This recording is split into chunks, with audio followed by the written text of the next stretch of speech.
The Spin-Off Podcast Network. Talofa lava. I'm Madeline Chapman, editor at The Spin-Off. If you have the means, consider supporting our high-quality journalism by becoming a Spin-Off member. Sign up now at thespinoff.co.nz/donate.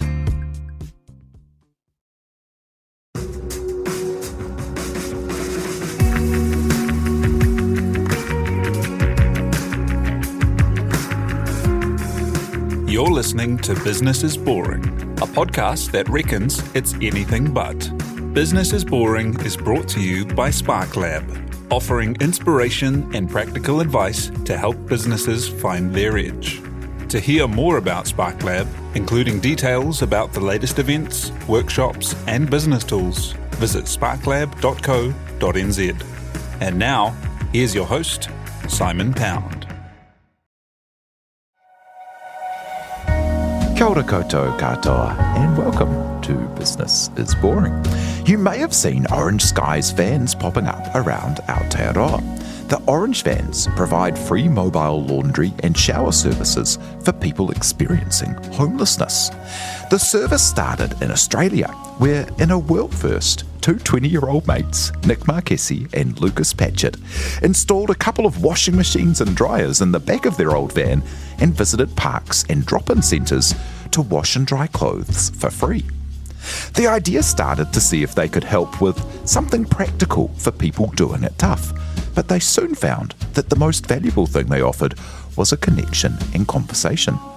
The idea spread across Australia and into New Zealand, and to talk the journey, building a social impact service, and what's next, co-founder Lucas Patchett joins us now. Tēnā koe, thank you for being here. Thanks for having me. Hey, so take us back to that beginning, like two 20-year-old mates. How did you have that idea, and how did it get out of so many people throw around some ideas over a beer or something, but so few people make it happen?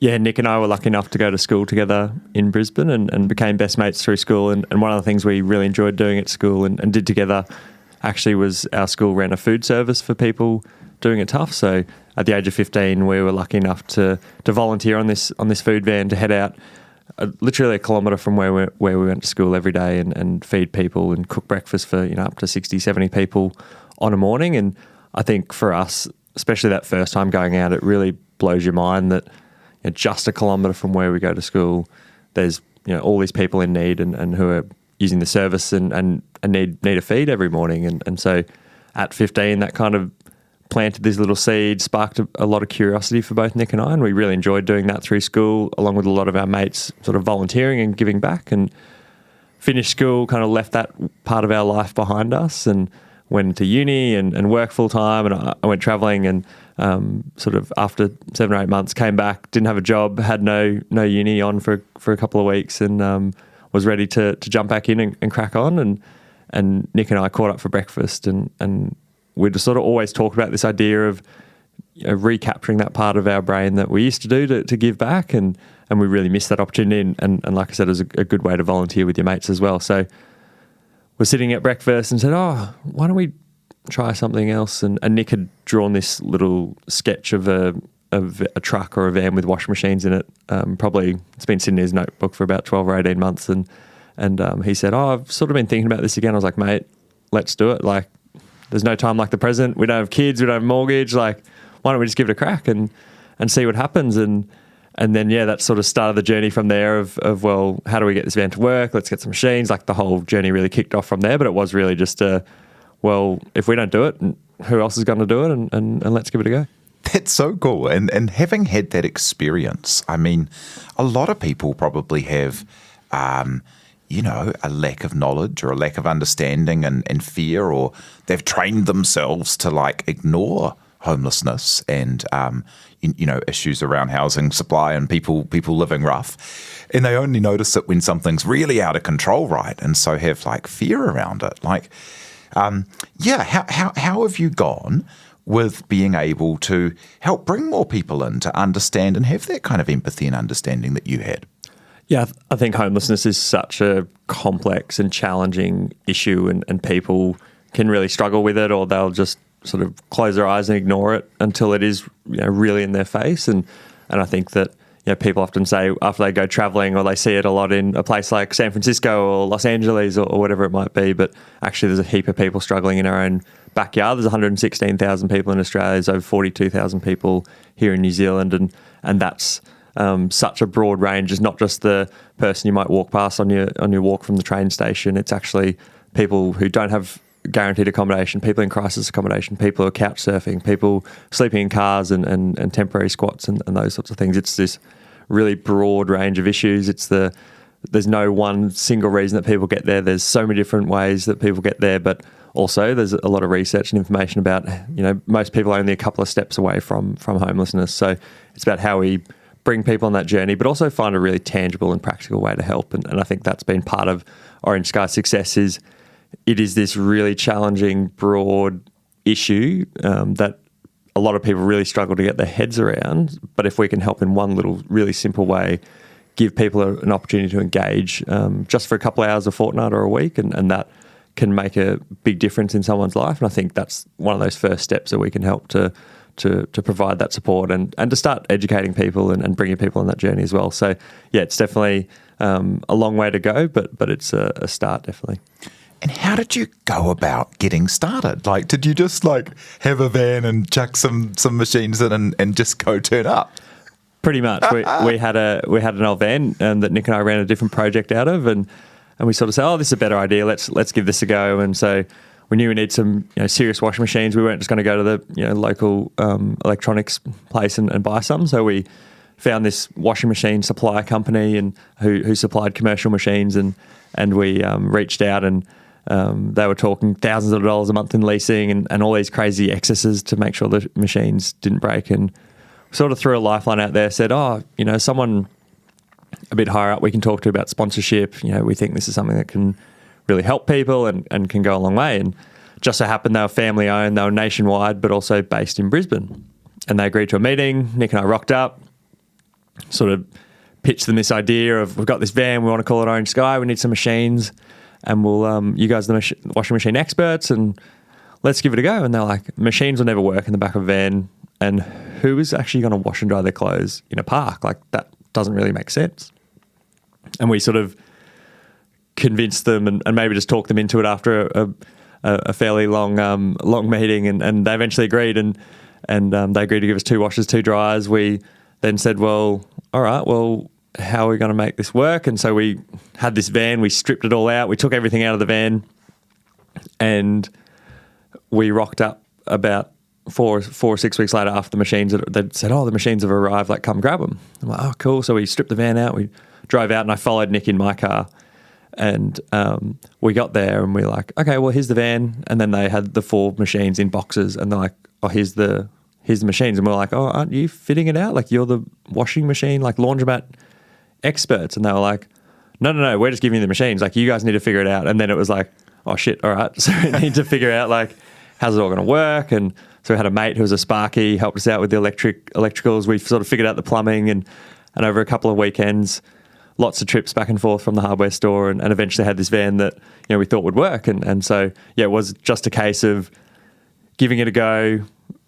But also the great thing, I think, with a van is that you're constrained. And so it wasn't this infinite number of options. We already had a van. We had to make it work inside those 4 walls, and that gave us a bit of boundaries to start with. So once we had the van, once we had 2 washers, 2 dryers, there's literally only one way that they'd fit in, and a fair bit of banging and pushing later, and eventually we got them in. What was it like first turning up to, drop-in centres and places where people congregate? Because it's quite it is a really new idea to put to people. Hey, give me all your clothes to wash. Yeah, it was. And we had this van. We sort of thought it was working. We didn't do too much testing, but we thought, let's just go test out on the street. So the first spot we went was actually alongside our old school food van. And so we rocked up and sort of parked up, and I was in charge of setting everything up, and Nick was in charge of finding some washing. And so started setting everything up, and unwound the hose and got everything plugged in, and flicked there's one final switch to flick in the van, and flicked that, and massive bang. I was like, what was that? So I spoke to Nick and weren't quite too sure. So we called up the company and spoke to a washing machine tech, and we diagnosed it, and we'd actually broken both the washing machines. And we're like, oh, this is what's going on? We couldn't quite figure it out. Anyway, we convinced them to give us 2 more washing machines, went out, swapped them over. Next morning, same time, same place, tried again. Exact same thing happened, broke both the machines. I'm like, oh shit, like, is this actually going to work? How's this, what's going on?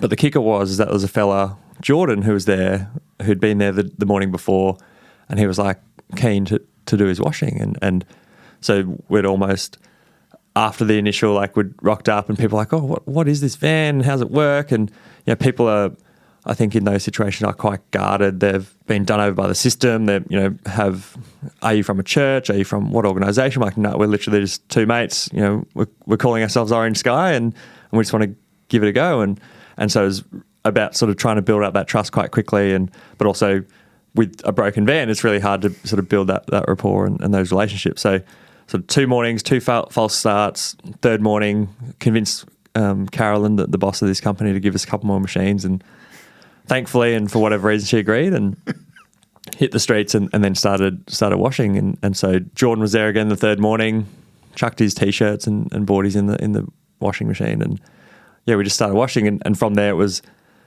very quickly it evolved from that health and really tangible, practical aspect, which is still really critical to what we do, but also that conversation that unfolded. Jordan went to school just up the road from me. He studied engineering at the same uni that I was studying engineering at. He'd sort of worked some big firms around Brisbane, but fallen on some tough times. And Jordan, was almost a future projection of my life. And I can remember thinking just, wow, like, how powerful was that for me as a volunteer, but also for him to have that engagement, have that opportunity to just connect and chat with people. So I think that it really set the tone for what was to come from Orange Sky's perspective in conversation, but really built around this notion of a washing machine. And the great thing about washing is it takes time. So you have that opportunity to build trust, to build rapport, and also a bit of mutual respect in that, well, your stuff's in the machine, you're not going anywhere, I can't go anywhere, so let's just have a chat. And so you pretty quickly added the orange chairs, right? So that's like as key as the machines to facilitate that. Yeah, it was really that within that first morning we were like, oh, we need to get some chairs, and people ask us what's the significance behind 6, and it was really, well, we went to the shops and we could only afford 6, so we bought 6, and now it's really stuck with 6 in each of the vans, and that set the foundation and became really the most important things that the vans carried was the 6 orange chairs, and everything else was really a magnet for drawing people there and for sticking around. But yeah, the chairs are really critical, and even on the streets of Auckland, on the streets of Brisbane, on the streets of Perth, wherever it might be, those are the central things that sort of keep people coming back. When did you add showers, and how does that work? How do you do a mobile shower? Yeah, we sort of kicked off in Brisbane. We started getting people involved, and then people started reaching out saying, oh, we'd love to have this in Sydney and Melbourne, and sort of growing around the country. And we just said yes to everything, and we were just jumping on every opportunity. And so sort of added a couple more vans, and probably added by about van 7 or 8. Had done Perth and sort of covered off the major capital cities in Australia. And we were lucky enough by this point as well to be sort of getting quite a few volunteers on board and getting quite a few donors and sponsors on board as well. And we'd always had this thing in the back of our mind of, well, what's the point of having clean clothes if you're not clean yourself? But we said, well, let's really focus on laundry. Like, let's prove that. And then if we can, or if we want to, we could start to branch out and build out from there. And so we sort of had this in the back of our mind and hadn't quite come to life, and talking to one of our donors in Melbourne, and he was talking about, well, what's next for Orange Sky? What do you want to do next? What does those next phases look like? And we said, oh, well, we've always wanted to trial a shower van. And he said, here's a check, go make it happen. And just said pretty much an open check to go figure it out. So then that went through the same phases of what we did a couple of years beforehand on the laundry side of, well, we need a van. Lucky enough, we were able to buy a brand new van, and so the precursor for that was a van that you could stand up in. So we got a bigger van, sort of like an ambulance size van, and then it was a lot of similar technology, which was awesome in terms of pumps, in terms of tanks, in terms of that whole system as the laundry van, which I suppose made it a little bit simpler and easier to pull off. And then a key challenge for a shower is actually heating, and then also a bit of operational complexity in terms of, you actually, instead of just putting someone's washing in the van, you've actually got someone locked in a van, for want of a better term, for a period of time. So how you actually make sure that you can communicate with them, you can support them, if something does happen, that you can work with them. So it does add an extra layer, but also from a impact perspective, it can add tremendous value and tremendous impact for people doing it tough. So yeah, it started from a conversation with a donor saying, hey, we want to make this happen, let's do it. And then we went through all those same process, but it still comes back to, I think, having an idea, giving it a go, and just refining it along the way. Like, we made so many mistakes, but we're committed to that sort of longer term view, and also knew that, if we could get it right, then we could help a lot of people. So that sort of kept us going. Yeah, love it. And I reckon we come back to, really interested to hear about the volunteers and the donors in a second, but wondering about, what scale is it at today? Because you're saying that you took a lot of, jumped into those opportunities. What does Orange Sky offer today, and where is it operating?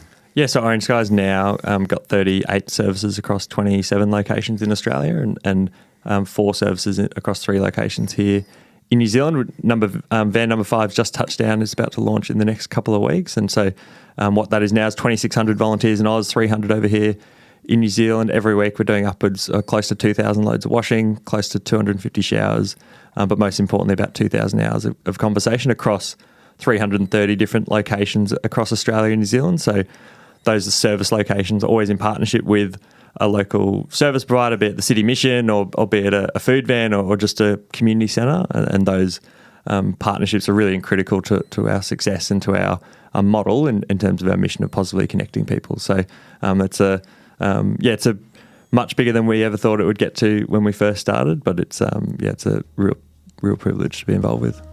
And we'll be back in a moment to hear how Lucas helped to build Orange Sky to that scale and where they're going next.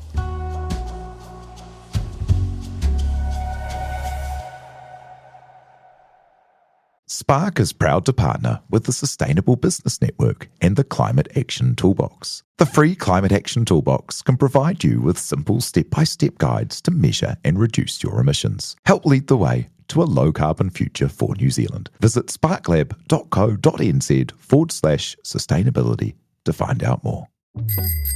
Ready to rediscover the joys of cycling? With over 300 kilometres of cycle paths across Tāmaki Makaurau, jumping on your bike and going for a ride is such a fun way to discover the city from a different perspective.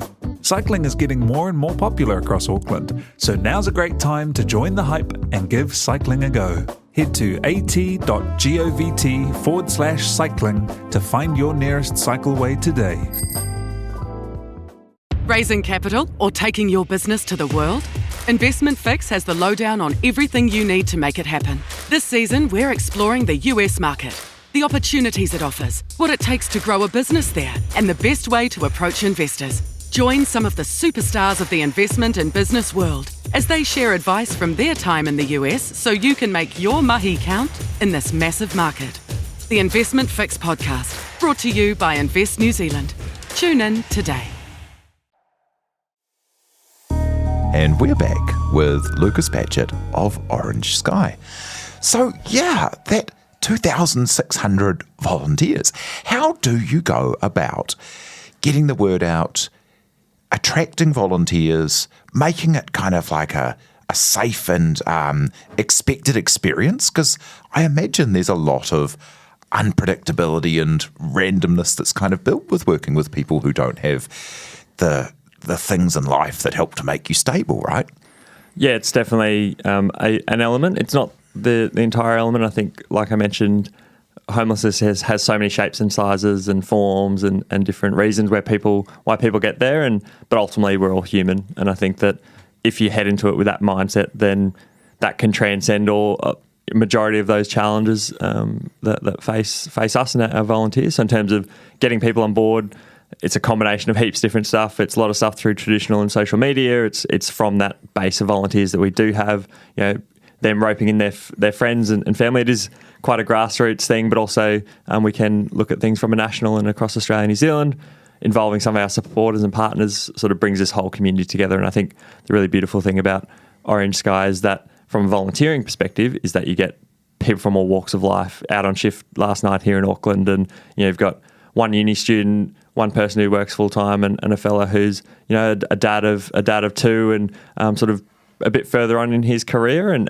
then so you've got this great mix of people and a broad range and a broad variety of people, and so getting them involved and what keeps them coming back is nothing that we do. It's really just about how we're engaging, or how people are engaging with the service, and unfortunately there is a lot of demand for the service, so actually enabling that and letting people really run with it is really important to us, because we don't have massive staff teams or anything like that. It's really a volunteer movement, and so setting it up in a safe way for people to do that is really important, and yeah. What does a typical shift look like? Like, what's involved for the volunteers? Yeah, so one of the volunteers will go pick up the van. They'll then drive it to shift location. From there, a couple of volunteers will meet them. So normally 3 or 4 volunteers per shift, and they'll rotate through on a fortnightly basis. So it's really simple. It's really easy to get involved. The team will set up the van. Takes about 3 minutes to set up the van. It's one of our core things is that people aren't there to be engineers or to operate really complex systems. So it's a couple of switches. It's turning the generator on or plugging the power in, and that enables the van to be operational. From there, it'll be loading up the machines. People might jump in the shower, depending on the location. They might have a lineup already by the time they get there, or they'll sort of coordinate it as they get there as well. So the team's awesome, and they're really self-organised in terms of getting people through the machines and making sure that everyone's treated really, really well. Once the machine's on, like I said, it takes a couple of minutes to set up the van. Nothing to do, so you just sit around and have a chat. And so that might be, again, in partnership with a local group that's putting on tea and coffee, or they might be doing meals or just engaging in some sort of service. So yeah, it's awesome seeing it sort of well-oiled and operational, and that really makes it come to life. And that happens 330 times a week across Australia and New Zealand. And with all of these connections between people getting involved and these sites of, having conversations, I bet there must be heaps of examples of people, taking positive steps forward in life as a result of this. Yeah, absolutely. And our theory is that, well, you can't help anyone until you really know them or until you have that trust. And so how do you build trust? You build it by turning up every week. You build it by having those conversations and building that relationship. And from there, that's a really good foundation to take it in all different directions, in that we're not there to fix anything or preach anything or solve anything. We're there to support people on their journey, and when they're ready to take those steps, we'll be there to stand beside them and to support them on that journey. So if that's, again, we don't have social workers or anything working for us, it's really, we've got those connections into all those different places that do. So being on the coalface and having those relationships up front is what we believe is a massive step in the right direction to supporting people on their journey. So yeah, absolutely. We have those stories every week of people who no longer come down and use the van, which is always a bittersweet moment for the teams, of someone who might have been using the service for a little while or just engaging. Again, through to last night, where it was a quieter shift, there wasn't too many people, but there was a really, really awesome relationships with people who had used the service and who were still engaging with the service. And that conversation, for someone who might be ignored 99% of the time, it's a really positive part of their week or their life. And in terms of the donors, I mean, any kind of organisation, it takes so much work to get enough operating capital to make everything happen. Like, how do you go about building that kind of those donor relationships and that network to be able to provide a reliable service? Because you don't want to be able to not be able to do it, right, once you've started doing it ever. Absolutely. And for us, it's one of our core pillars of Orange Sky is our supporters, and that cuts across so many different elements. We've got everyday givers, so people like your mums and dads or your community groups and schools who support Orange Sky, and they might provide one wash a week or a couple of washes a year, whatever it might be. Then we've got our corporate partners who help us to bring the service on a larger scale, but then help with their staff and team as well, like that. And then you've got philanthropists, so people have done really well in their life and their career, who then support us to make this service happen. And for us, like, I've never had done any fundraising before Orange Sky started, so it's been a massive learning journey. And now having more people in the team that can support with that to make it all happen is really cool. But it is definitely an ongoing challenge, but also for us, Orange Sky is built on conversation. So having conversation with volunteers, having conversation with friends who use our service, or having conversation with supporters is central to what we do. And I think ultimately that's what fundraising is built on. It's built on trust, it's built on conversation, it's built on relationships, which luckily for us, Orange Sky is built on that as well. Yeah, tell us about your setup in New Zealand and how you partnered and came in here. Yeah, so ever since we started, those requests didn't just come from your Sydneys and Melbournes. They came from all over the world, and New Zealand, US, UK, all across Europe.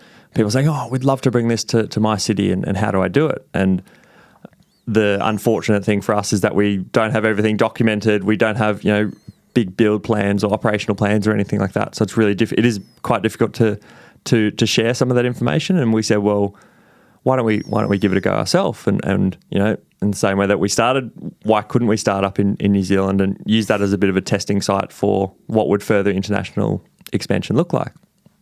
And so started 2018, we sort of said, let's give it a go by the end of the year. And that sort of led off down that whole track of saying, well, we know we need some supporters, we know we need to start accumulating some volunteers, and we know we want to actually test it to see what it looked like. So it was a good chunk of work that year to make it all happen. And lucky enough, we were able to meet some really good supporters, able to meet some really good people here on the ground in New Zealand. And then as soon as the van hit the ground, it was, all of a sudden one of our busiest services across the whole fleet. And that really embedded that thought that, well, we need to be here. We want to be here. And how do we keep building on that foundation? And the great thing about having, I suppose, oversight over all of it is that we can really gain some efficiencies, and that we don't need to duplicate everything across Australia and New Zealand. We can really lean on Australia's sort of headquarters for a lot of stuff, but also provide that local insight and local knowledge as well. So have a local team, but also supported kind of nationally or internationally as well. And at the scale you're at now, tell me how it's evolved into offering, things like disaster relief and working with Aboriginal and Indigenous communities that might be really hard to reach. Like, that's really cool, eh? Like that kind of stuff, and what else has popped up that wasn't expected from the beginning? I think for us, the key things that really differentiates Orange Sky is, one, those relationships that we have in those communities, and two, the actual assets, in that we're in a unique position that we've got these amazing assets and no one else has access to, and especially at the scale that we have. So we're always thinking about, well, how can we utilise them in better ways? So from an asset perspective, following natural disasters, which has been everything from cyclones and floods and fires through to, in Christchurch earlier this year, there's a sewage plant explosion. And so being able to support in some of those communities that didn't have access to water and couldn't actually wash in their own houses because of that explosion.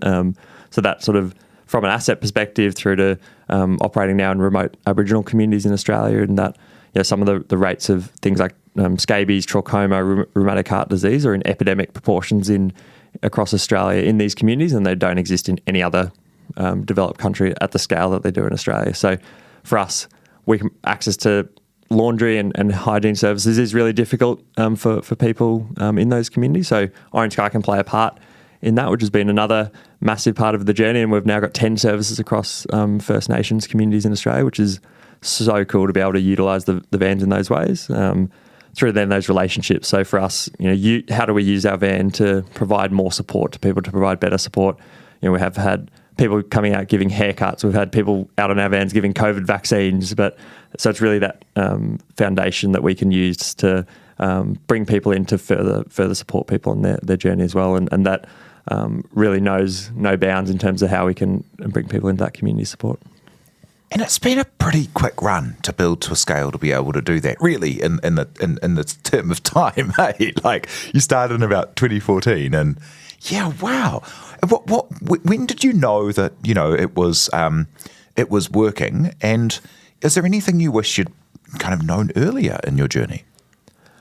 I think for us, when we knew it was working was almost immediately when it didn't work, and we had people already waiting for us the second day we were supposed to rock up. And I think all of a sudden we were like, I think we're onto something here. Like, and it can go so far beyond just the food van sort of setups. Is that first time we rocked up to a big not-for-profit in Australia and said, oh, hey, we'd love to, just let you know what we're doing. And they were like, oh, actually washing is one of the hardest things for us to manage. Like, we'd love if you guys could come here. And we were like, there's this massive like international charity that's supporting all these people, and yet they can't even manage the washing in one of their centres in Brisbane. And so we're like, oh, okay, that sort of expanded the model a little bit more, and then we sort of kept growing and evolving through that. Through to a couple of months in, as someone reached out to us on our email and said, oh, I'd love to come check out the vans and have a chat about what you're doing. And we were still 20 and we were just chatting and showing this lady the van, and about halfway through we're out on shift and she said,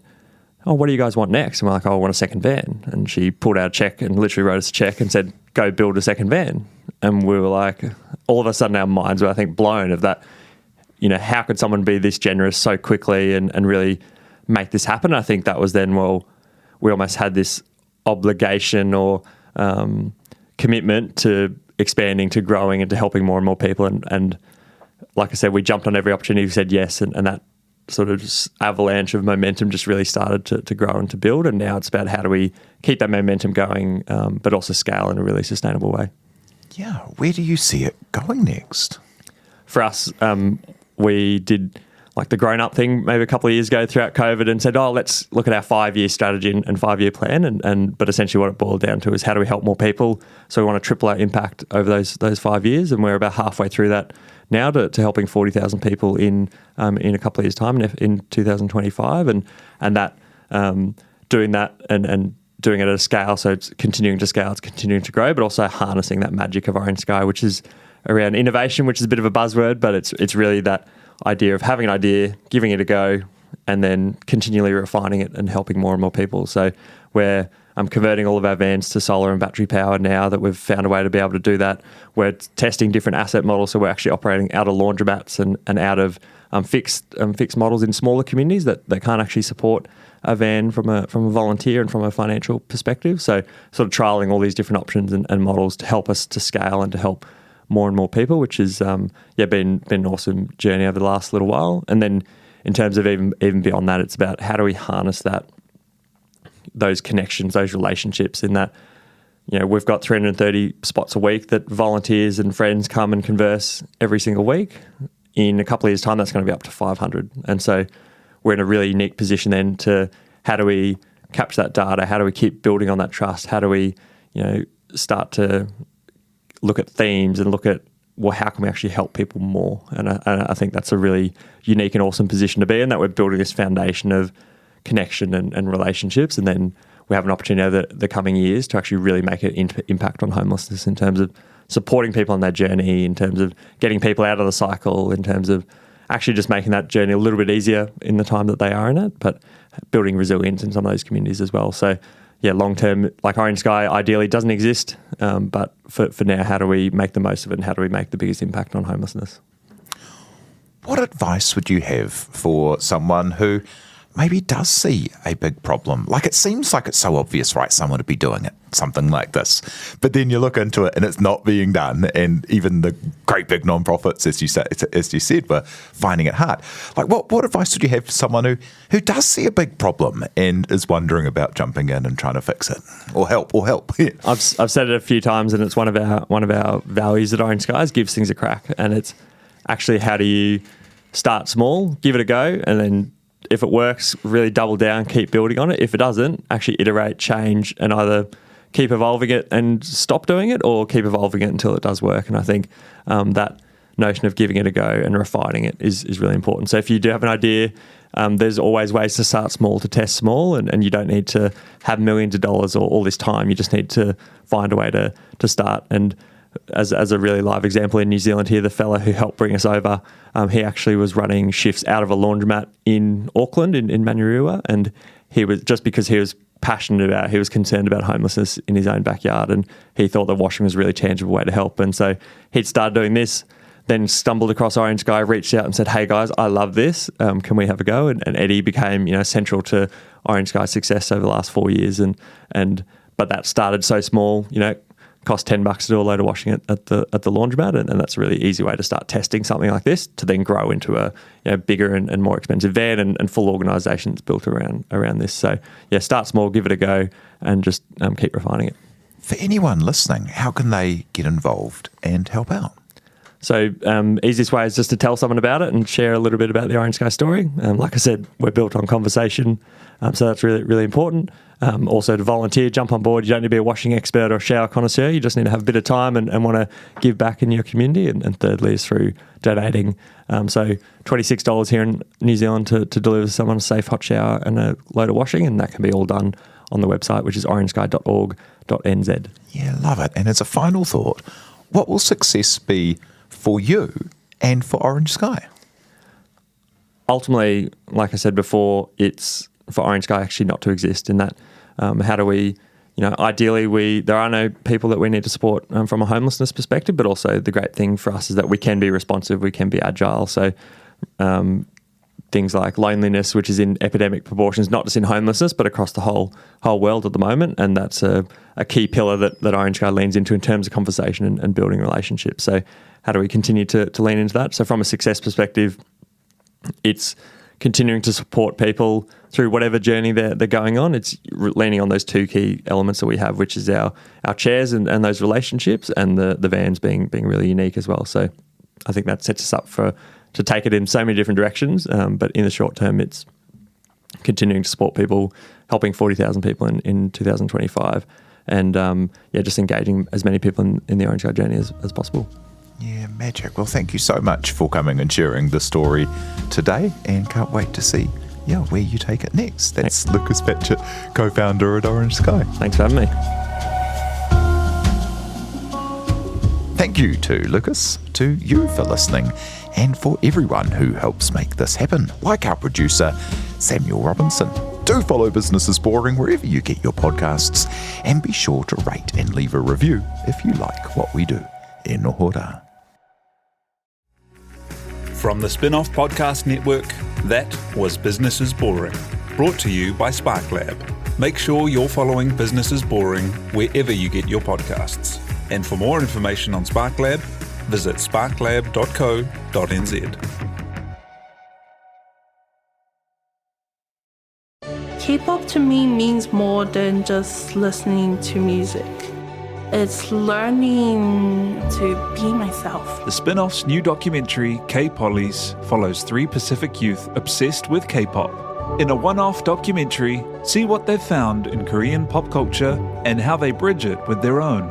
When you start dressing, looking different, everyone side-eyes you. But in K-pop, they're just like, no, celebrate yourself. Watch K-Pollies today at thespinoff.co.nz/videos. Made with the support of New Zealand On Air. The Spin-Off Podcast Network.